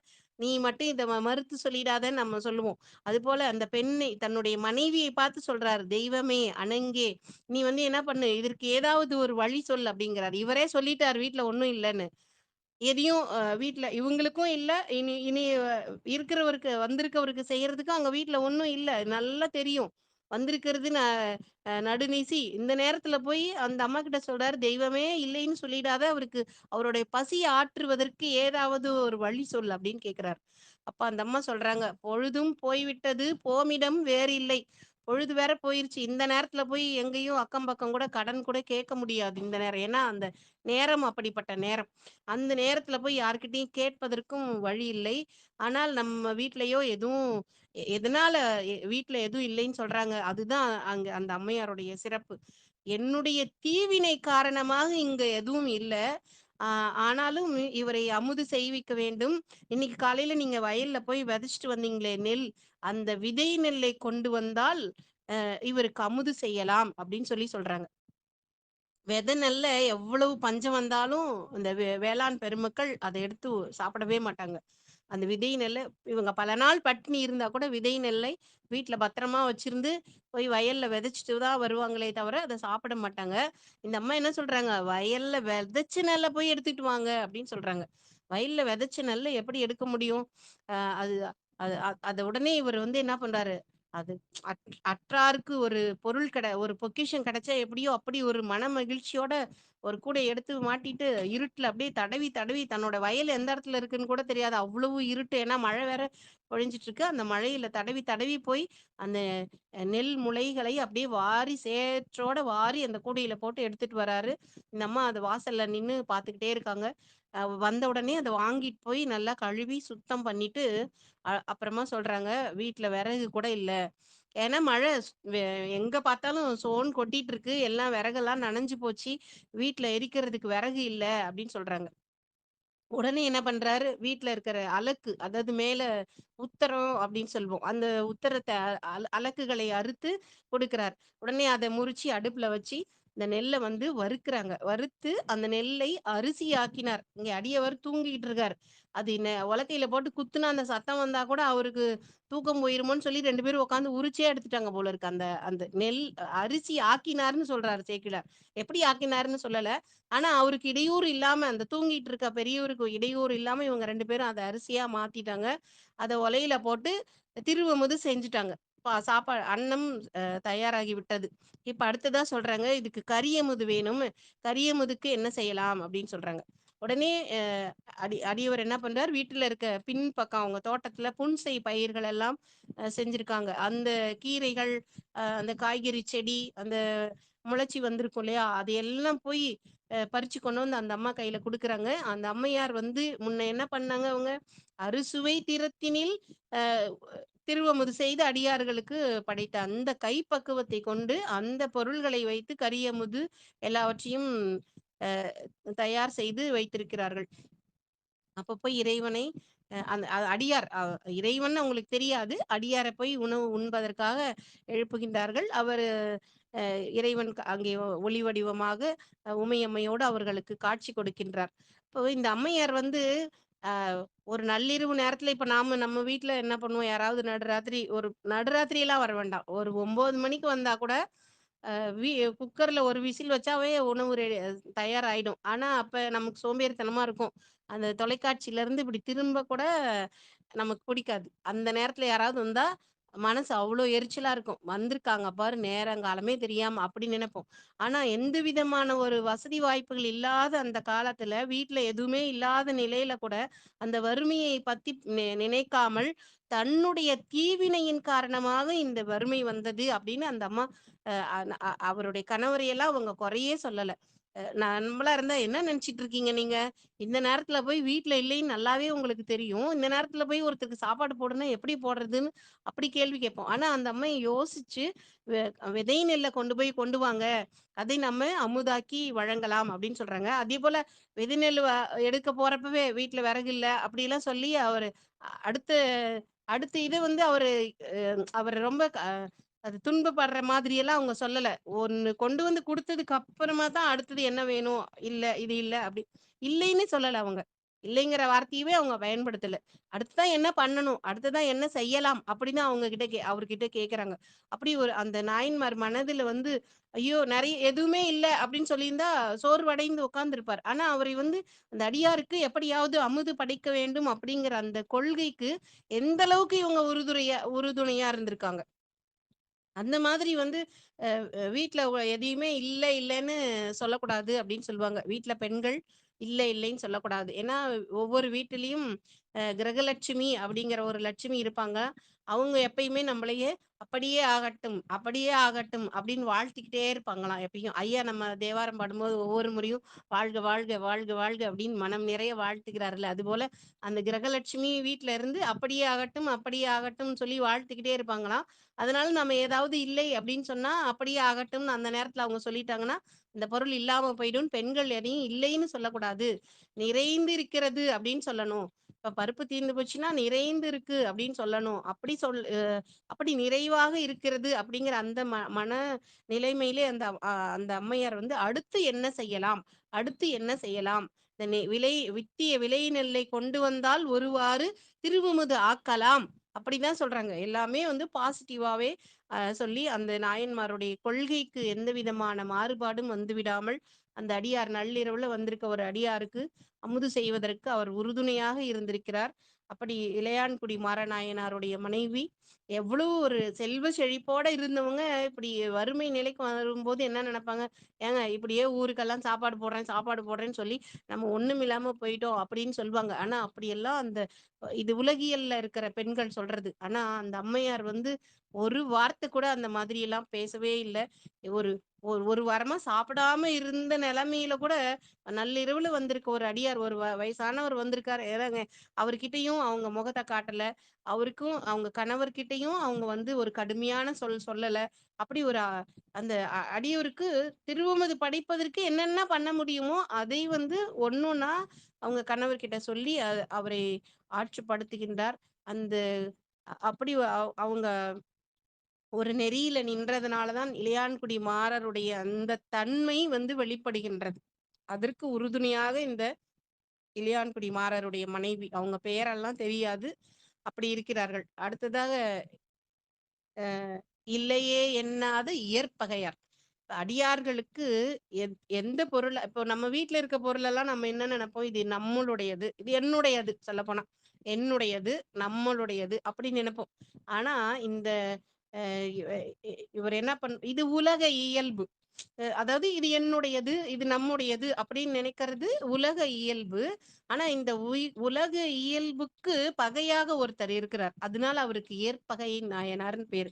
என்ன பகை அப்படின்னா, இதெல்லாம் அடியார்களுடையது. நம்ம வீட்ல இருக்கிற எல்லாமே வந்து அடியார்களுடையது. அதனால அடியார்கள் வந்து கேட்டா, அவர் எதை கேட்டாலும் இல்லைன்னு மறுக்கவே மாட்டார். எத கேட்டாலும் குடுத்துருவார்.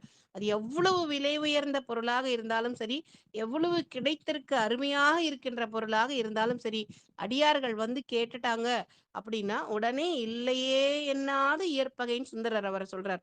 இல்லைன்னு சொல்லவே மாட்டார். அப்படி சொல்லுவார். அப்படி வழங்குவார்.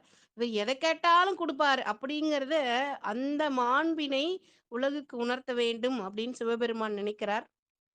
அப்ப அவங்க வீட்டுக்கு ஒரு அடியவர் வேடத்துல வருகின்றார். அடியவர் வேடத்துல வந்து இறைவன் கேட்கிறார். உங்ககிட்ட நான் ஒரு பொருளை நாடி வந்திருக்கிறேன் அப்படின்னு சொல்றார். உடனே நாயன்மார் சொல்றார், "எ எங்க வீட்ல இருக்க எல்லாமே உங்களுடையது சாமி. அதனால நீங்க எத வேணா கேளுங்க" அப்படின்னு சொல்றாரு. இவர் சொல்றாரு, "நீ வந்து மறுக்காம குடுக்கறதா இருந்தா நான் அத கேட்கிறேன்" அப்படின்னு சொல்றாரு. இவர் என்ன பண்றார், நான் என்கிட்ட இருக்கிறது எத கேட்டாலும் நான் மறுக்கவே மாட்டேன். என்கிட்ட ஆனா அது இருக்கணும். என்கிட்ட இல்லாத பொருள கேட்டா, அதை கூட நான் தேடி கொண்டு வந்து கொடுப்பேன். அதனால என்கிட்ட இருக்கிறது எதுவா இருந்தாலும் சரி, நீங்க சொல்லுங்க. நான் அத தரேன் அப்படின்னு சொல்றார். உடனே உன்னுடைய காதல் மனைவியை யாம் விரும்பி வந்தது அப்படின்னு சொல்றார். உடனே அவருக்கு ரொம்ப மகிழ்ச்சி. இந்த கேட்டா ஒரு சாதாரணமா உலகியல்ல இருக்கிற ஒரு ஆடவருக்கு எவ்வளவு கோபம் வரும். அ என்னய்யா உன்னைய அடியாருன்னு நினைச்சு வீட்டுல வந்து உட்கார்ந்தா நீ என் மனைவிய கேட்பியா அப்படின்னு சொல்லி சண்டைக்கு வருவாங்க. ஆனா இவர் என்ன பண்றாருன்னா, ஆஹா, என்கிட்ட இருக்கிறத தான் நீங்க கேட்டிருக்கீங்க, அது என்கிட்ட இருக்கு, தாராளமாக நீங்கள் எடுத்துக்கொள்ளலாம் அப்படின்னு சொல்லிட்டு அந்த மனைவி கிட்ட போய் சொல்றாரு, உன்னை நான் இந்த அடியாருக்கு கொடுத்துட்டேன் அப்படின்னு சொல்றாரு. அந்த அம்மையார் ஒரு நிமிடம் மனம் தடுமாறுகிறார், குழம்புகின்றார். அடுத்த நிமிடமே அவர் தெளிவடைகின்றார்.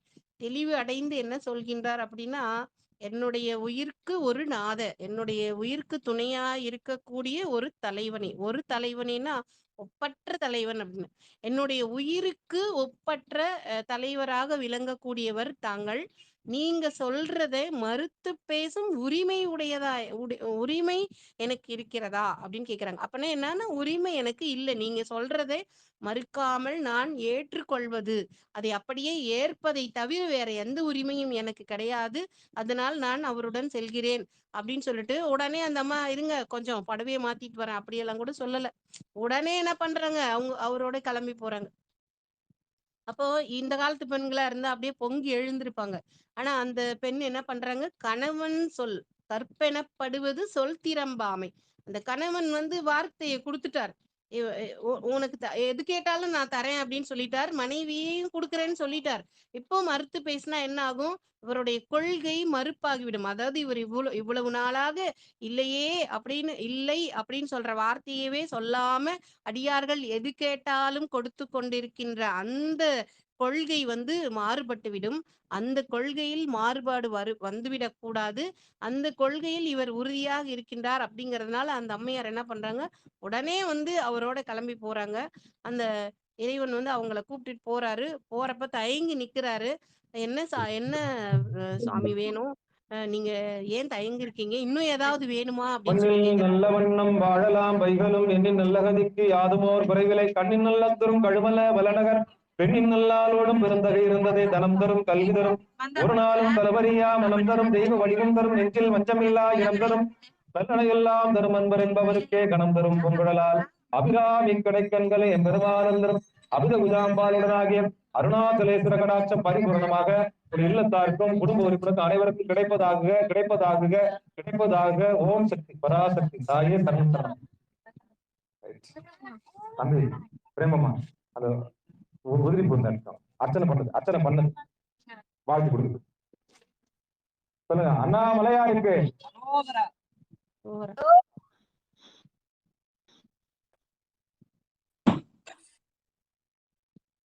அம்மா பேசி முடிச்சிங்களாமா?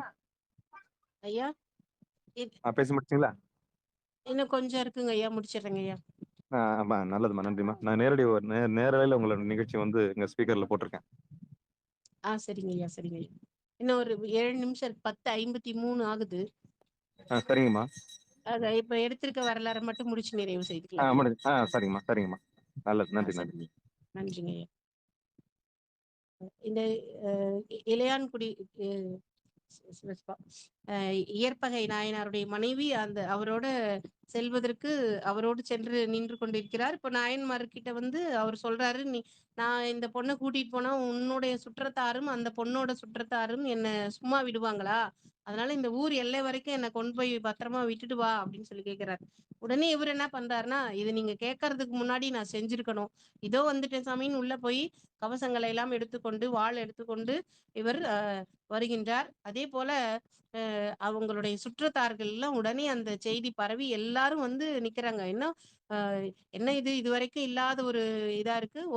யாரோ ஒருத்தர் வந்து தன்னுடைய மனைவிய கேட்பாராம். இவரும் வந்து அவர் கூட போன்னு சொல்லி சொல்வாராம். நம்மளுடைய பெண்ணோட நிலைமை என்ன ஆகுறது அப்படின்னு சொல்லி அந்த சுற்றத்தார்கள் எல்லாம் வந்து இவர்கிட்ட எதிர்த்து நிற்கிறார்கள். அப்ப இவர் என்ன பண்றாரு, எல்லாரையும் வெட்டி சாய்க்கிறார். அங்க அந்த இடத்த விட்டு ஓடுனவங்க தப்பிச்சாங்கன்னு சொல்றாரு சேக்கிழார். அங்க இருந்து ஓடுனவங்க தப்பிச்சாங்க. இருக்கிறவங்க என்ன பண்ணாங்க, ஒருத்தர் கை போச்சு, கால் போச்சு, அது போச்சு, இது போச்சுன்னு ஆனாங்க அப்படின்னு எல்லாரையும் வெட்டி சாய்த்து கொண்டே போகிறார். அப்போ சிவபெருமான் என்ன பண்றாரோ அப்படியே இந்த சண்டைய பார்த்து பயந்த மாதிரி அப்படி நடுங்கிட்டு நிக்கிறாராம். அப்போ அந்த அம்மையார் ஒண்ணு சொல்றாங்க, இறைவனே அஞ்ச வேண்டாம் இயற்பகை வெல்லும் அப்படின்னு சொல்றாங்க. இப்போ அடியவரை வந்து இறைவனா நினைக்கிறாங்க. அவங்க அடியவர் தான். ஆனா என்ன சொல்றாங்க, அடியவரே அப்படின்னு கூட சொல்லல. இறைவனே அஞ்ச வேண்டாம். நீங்க பயப்படாதீங்க. இயற்பகை வெல்லும். ஈர்ப்பகை நாயனார் இவர்கள் அத்தனை பேரையும் வெல்லுவார். நீங்க பயப்படாதீங்கன்னு சொல்றாங்க. அப்போ அந்த அம்மாவுடைய மனத்திற்பம் எப்படி அந்த நாயன்மார் மேல அவங்க இவருடைய கொள்கையில் எப்படி இருப்பார் அப்படிங்கறதை எந்த அளவுக்கு அவங்க ஒரு புரிந்து வைத்துக்கொண்டு அதை சொல்கின்றார். அப்போ இந்த எல்லையை தாண்டி விட்டுட்டார். எல்லையை தாண்டி விட்டுட்டு நீங்க போலாம். இனிமே உங்களுக்கு யாராலையும் உங்களுக்கு இடையூறு வராது. நீங்க போங்க அப்படின்னு சொல்லிட்டு போயிட்டாரு. போனதுக்கு அப்புறம் இந்த நாயன்மார் திரும்பி வீட்டுக்கு வர்றார். திரும்பியே பார்க்கலையாம். நம்ம ஒரு பேனாவ யாருக்குன்னா குடுத்தா கூட என்ன பண்ணுவோம்னா, அடுத்த முறை பார்க்கும்போது அவங்க பேனாவ பத்திரமா வச்சிருக்காங்களா? அது எப்படி வச்சிருக்காங்க? நல்லா வச்சிருக்காங்களா? உடைச்சுட்டாங்களா? பயன்படுத்துறாங்களா? பயன்படுத்தலையா? இல்ல வேற யாருக்குன்னா குடுத்துட்டாங்களா? இதையெல்லாம் நம்ம கவனிப்போம். ஆனா தன்னுடைய காதல் மனைவி, அவருடைய அன்பு மனைவி, அவங்க வந்து இவருடைய எந்த கொள்கைக்கும் மாறுபாடு இல்லாமல் ஒத்த கருத்தோடு வாழ்ந்த ஒரு மனைவி. அவரு வந்து இன்னொருத்தருக்கு குடுத்துட்டாரு. அவ எப்படி இருக்கா? எப்படி போவா? அவ என்ன ஆவா? அப்படின்னு எல்லாம் நினைக்கவே இல்லாம திரும்பி கூட பார்க்கலையாம். திரும்பி கூட பார்க்காம போன அந்த நிலைமை இறைவனுக்கே பொறுக்கல. உடனே என்ன பண்றாரு? இயற்பகை முனிவா ஓலம் ஈண்டு நீ வருவாய் ஓலம் அயற்பிலாதானே ஓலம் அன்பனே ஓலம் ஓலம் அப்படின்னு சொல்லி ஓலம் இடுகிறார். எல்லாமே மறைகள்ல இருந்து வானவர்கள்ல இருந்து அடியார்கள்ல இருந்து எல்லாருமே இறைவனை தான் ஓலமிட்டு அழைக்கிறோம். ஐயா என ஓங்கி ஆழ்ந்தகன்ற நுண்ணியனே. அது மறைகள் என்ன சொல்லுது, ஐயா அப்படின்னு சொல்லி இறைவனை அழைக்கிறது அப்படின்னு சொல்லி மணிவாசக பெருமான் சொல்றார். அப்ப எல்லாருமே வந்து இறைவனை ஓலமிட்டு அழைக்கின்ற போது இறைவன் ஒருத்தரை பார்த்து ஓலமிட்டு அழைக்கிறார். அதுதான் இயற்பகை நாயனார். அந்த ஈர்ப்பகை நாயனாருடைய மனைவி அவருக்கு ஒரு படி மேலேயே இருக்கிற மாதிரி அவர் சொன்னதை தட்டாம செய்தாங்க பாத்தீங்களா? அதுதான் வந்து அந்த அம்மையாருடைய மாண்பு. இப்படி பெரிய புராணம் நெடுகவே பாத்தீங்கன்னா ஒவ்வொரு நாயன்மார் வீட்லயும் இருக்கக்கூடிய பெண்கள் அவங்க வந்து இந்த நாயன்மாருக்கு மனைவியாக இருக்கலாம், தாயாராக இருக்கலாம், தமக்கையாராக இருக்கலாம். அவங்களுடைய அந்த சிறு தொண்ட நாயனார் வீட்ல ஒரு பணிப்பெண், அந்த பணிப்பெண் கூட இவங்களுடைய கொள்கைக்கு மாறுபடாம இருக்காங்க. பாரதியார் சொல்லுவார், வீட்ல வேலைக்காரங்க என்ன பண்ணுவாங்க அப்படின்னா திடீர்னு வரமாட்டாங்க, லீவ் போடுவாங்க. என்ன காரணம் அப்படின்னு கேட்டா, பாட்டியார் செத்துவிட்ட 15ஆம் நாள் என்பார். பா பானையிலே பானையிலே தேளிருந்து பல்லால் கடித்ததென்பார். இவங்க இந்த வேலைக்காரங்க கிட்ட இருக்கிற பாடு இருக்கே ரொம்ப ரொம்ப துன்பமா இருக்கு. அது மட்டும் இல்ல, எள் வீட்டில் இல்லை என்றால் எங்கும் முரசறைவார். வீட்டுல எள்ளுன்னா கூட இவங்க என்ன வாழ்றாங்க, அவங்க வீட்டுல ஒரு எள்ளு கூட இல்ல தெரியுமான்னு எல்லா இடத்துலயும் போய் அந்த அம்மா சொல்லிட்டு வந்துருமோ. உள் வீட்டு செய்தி எல்லாம் ஊர் அம்பலத்தில் உரைப்பார். உள்ள வீட்டுக்குள்ள நடக்கிறதையெல்லாம் கொண்டு போய் என்ன பண்ணுவாங்க, வெளியில சொல்லுவாங்க. அப்படி வேலைக்காரர்கள் இருக்கிறாங்க அப்படின்னு பாரதியார் பாடுவார். ஆனா இங்க ஒரு வேலைக்கார அம்மா, அவங்க பேரு வந்து சந்தனம். அந்த சந்தனம் எப்படி மணக்குமோ அது போல அந்த அம்மையாருடைய குணம். இங்க வீட்ல என்ன பண்றாங்க, அடியாருக்கு தங்களுடைய குல மகன், ஒரே மகன், அந்த ஒரு மகனை அறிந்து கறி சமைக்கிறார்கள். அத பார்த்துட்டு அந்த அம்மா எங்கேயும் போய் யார்கிட்டயும் சொல்லல.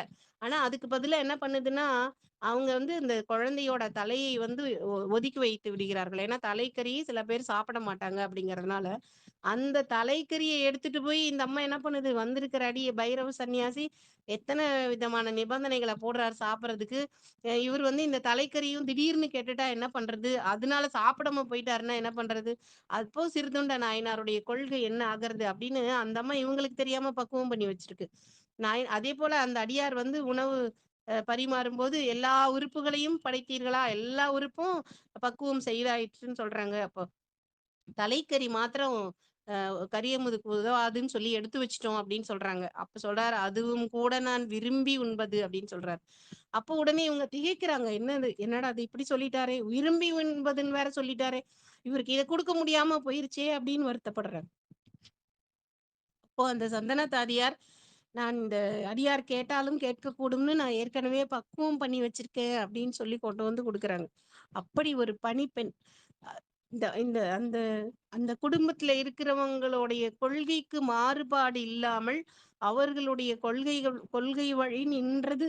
அவங்களுடைய மனைவி நிக்கிறதுல ஒன்றும் ஆச்சரியமே இல்லை. ஆனா அந்த வீட்டினுடைய பணிப்பெண் கூட அந்த தன்மையில் இருந்து வந்திருக்கிறார்கள் என்றால், இது போன்ற பெண்களால் சைவம் தழைத்தது, இன்று வரை தழைத்து கொண்டு இருக்கிறது என்று. இது இன்னும் நிறைய நாயன்மார்களுடைய வரலாறுல பெண்களை பத்தி சொல்லலாம். இன்னும் நிறைய பேர் இருக்காங்க. ஒவ்வொருத்தருடைய மாண்பும் ஒருத்தரோட ஒருத்தர் ஒப்பிடவே முடியாது. பெருமையால் தம்மை ஒப்பார். அவங்களுடைய பெருமைக்கு நிகர் அவங்கதான், வேற யாரையும் சொல்ல முடியாது. பேணலால் எம்மை பெற்றார். இப்ப பேணுவதால் எம்மை பெற்றார். என்னை பேணுவதால் நம்மை பேணும் அம்மைகான் அப்படின்னு சொன்னார் காரைக்கால் அம்மையாரை பத்தி. வரும் இவள் நம்மை பேணும் அம்மைகான் மற்ற இப்பெருமை சேர் வடிவம் என்னை வேண்டி பெற்றனள் அப்படின்னு சொல்லுவார். அது போல நம்மை பேணும் அம்மை அப்படின்னு உலகத்துக்கு அம்மையாக காரைக்கால் அம்மையார சுவாமியே காட்டினார். அது போல இந்த பெண்கள் எல்லாம் பெருமைக்குடையவர்கள், பேணுபவர்கள். பேணியதால் அவர்கள் பெண்கள் எதை பேணினார்கள் அப்படின்னா, அவங்க அந்த கணவன்மார் நின்ற அந்த சைவ நெறி, அந்த நெறிக்கு எந்த விதமான இடையூறும் இல்லாமல் அந்த நெறியை பேணியவர்கள். அவங்க பேணி அந்த சைவ நெறியில நின்றதால் தான் இந்த நாயன்மார்களுடைய அருமை வெளிப்படுகின்றது. அதுக்கு இவங்க மனையறத்தின் வேரணையார் அப்படின்னு சொல்ற மாதிரி அந்த வேர் போல இருந்து அந்த அவங்களுடைய அந்த அந்த அந்த அந்த தன்மையை வெளிப்படுவதற்கு உறுதுணையாக இருந்தார்கள். ஆனால் தன்னை எந்த இடத்துலையுமே வெளிப்படுத்திக்கல. எந்த நாயன்மாருடைய அவங்களும் இதை நான் செய்தேன் அப்படின்னோ, இல்லை இதை மறுத்து செய்தேன் அப்படின்னோ சொல்லாம அவங்களோடு உடன்பட்டு அப்படி செய்திருக்கிறார்கள். அந்த மனையறத்தின் வேரணையார் அப்படின்னு அவங்க சொன்னதைதான் கண்ணதாசன் பின்னாடி ஒரு பாடல சொல்வார். ஆலம் விழுதினை போல் உறவுகள் 1000 இருந்தும் என்ன, அதில் வேறென நீ இருந்தாய், அதில் நான் விழுந்து விடாதிருந்தேன். ஆலமரத்துக்கு எத்தனையோ விழுதுகள் இருக்கு. இருந்தாலும் கூட அந்த வேர், ஆணி வேர் ஒரு நல்லா இருக்கிறதுனாலதான் அந்த ஆலம் மரம் அப்படி வளர்ந்திருக்கு. அது போல நிறைய எனக்கு உறவினர்கள் எல்லாம் இருந்தால் கூட நீ மனைவியாக நீ இருந்த காரணத்தினால் நான் நான் நிலைத்து நிற்கிறேன் அப்படின்னு அந்த பாடல்ல கண்ணதாசன் சொல்லியிருப்பார். அது இந்த சேக்கிழாருடைய இந்த பெண்களை எல்லாம் பார்த்துதான் அவர் அந்த பாட்டை எழுதியிருக்கிறார். அது மாதிரி இந்த பெண்களுடைய பெருமையை சொல்லிக்கொண்டே போகலாம். ஒவ்வொருவரும் தனக்கு அணிகலன்களாக தங்களுடைய அந்த குணம், அந்த பொறுமை, அந்த சகிப்புத்தன்மை, அந்த ஒரு மாண்பு, அதையெல்லாம் எத்தனை வார்த்தைகள் வேணா சொல்லலாம். அதைத்தான் தங்களுடைய அணிகலன்களாக இந்த பெண்கள் அணிந்து கொண்டிருக்கின்றார்கள். அதனால சேக்கிழார் காட்டிய சேயிழையார்கள் இவர்கள். அவர்களை வணங்கி அவர்களை பற்றி இந்த சிவன் பேரிரவிலே நாம் சிந்திப்பதற்கு வாய்ப்பு கொடுத்த ஐயா அவர்களுடைய பொற்பாதங்களை வணங்கி அனைத்து அடியார் பெருமக்களையும் வணங்கி நிறைவு செய்கின்றேன். திருச்சிற்றம்பலம். நன்றிமா. சிவாயனம். திருச்சிற்றம்பலம், தில்லையம்பலம். திருச்சிற்றம்பலம். அன்பர்களுக்கு வணக்கம். நீங்கள் கேட்டுக்கொண்டிருந்ததும் பார்த்து கொண்டிருந்ததும் சிவநெறிய சீரான வாழ்வு தரும் என்கிற டெலகிராம் சேனல் மூலம் ஒவ்வொரு நாளும் இரவு 10 மணிக்கு தெய்வ சேக்கிழார் பெருமானுடைய பெரிய புராணத்தை சிந்தித்து வருகிறோம். அந்த வகையில இன்றைக்கு ஒரு உலக மகளிர் தினத்தை முன்னிட்டு நாம் இன்றைக்கு ஒரு மாற்று நிகழ்வாக வேறொரு தலைப்பில் சைவம் தழைக்க செய்த பெண்கள் என்ற தலைப்பின் கீழே அம்மையார் அவர்கள், சித்ரா அம்மையார்கள் உரையாற்றினார்கள்.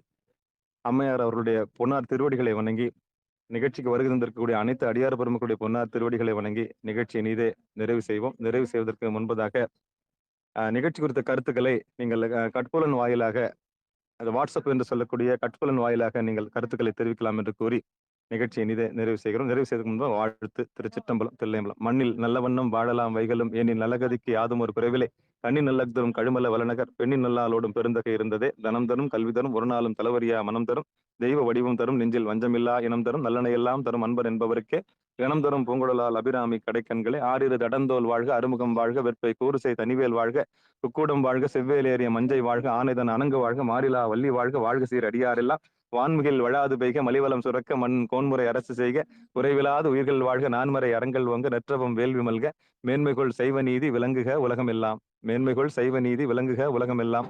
மேன்மைகொள் செய்வ நீதி விளங்குக உலகமெல்லாம். மீண்டும் ஒருமுறை நிகழ்ச்சிக்கு வருகிற அனைத்து அடியார் பெருமக்களுடைய பொன்னார் திருவடிகளை வணங்கி நிகழ்ச்சி இனிதை நிறைவு செய்வோமாக. நன்றி, அனைவருக்கும் வணக்கம். இந்த நிகழ்ச்சி நேரலையாக கோயிலில் அடியேன் பேசிக் கொண்டிருந்த அந்த ஒளி வாங்கி மூலமாக அம்மையாருடைய அந்த பேச்சை நாங்கள் ஒளிபரப்பு செஞ்சோம். இடையிடையில அந்த பதிவு செய்திருக்கோம். அதை நிச்சயம் நாங்கள் ஒளிபரப்பு செய்வோம். நன்றிங்க, அனைவருக்கும் நன்றி. அம்மா நன்றிம்மா, பொன்னார் திருவடியை வணங்கிட்டோம். நன்றிங்க. நன்றிங்க ஐயா. திருச்சிற்றம்பலம். என்னமையா திருச்சிட்டம்பலம்மா, நன்றிம்மா.